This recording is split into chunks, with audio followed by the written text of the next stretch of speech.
Yan na nga guys. Kami ng gasolina. Naubos namin ng ano guys, gasolina guys. Yun.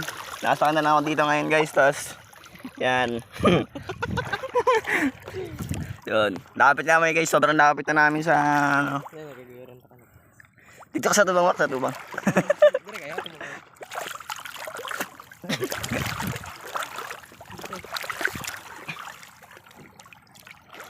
So yun nga guys, mahal pala yung bayad nito guys kapag ganyan kayo guys.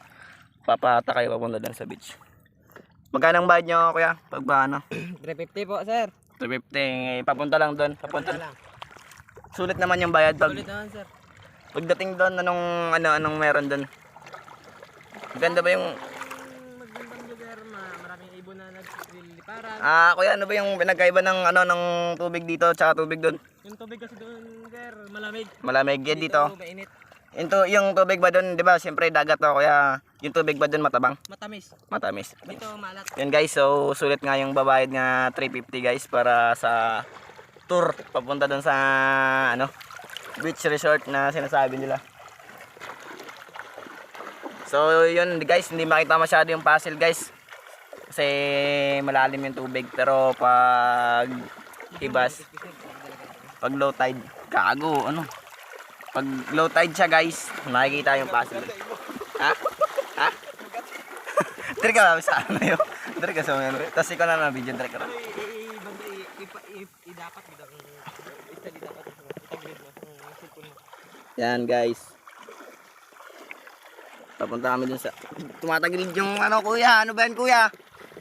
Tumatagilid yung Ayan talaga sir. Tumatagilid kuya.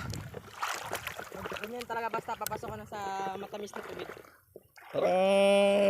Saan mo ako dadalhin kuya? Parang wala tao dito kuya. Akala ko ba beach resort to? Akala ko sikat yung beach resort nyo. Wala man tao dito. Ang tulindian.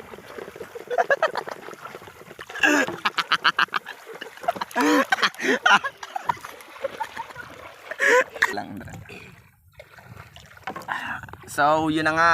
Ayan, takpan pa yung camera. Nandito na kami. Dito na kami sa beach resort namin. Kuya, dito lang kuya. Maganda yung view dito kuya. Edit lang kuya. Maganda yung view dito eh. Tingin ka muna sa camera kuya. Yan. Nakuha nyo na po yung 350 ko guys. Bakit sa kanya. Yan po yung sinakyan natin. Yan. Yun po yung beach namin dito. Beach pala nila. Kuya, akala mo maraming tao dito kuya.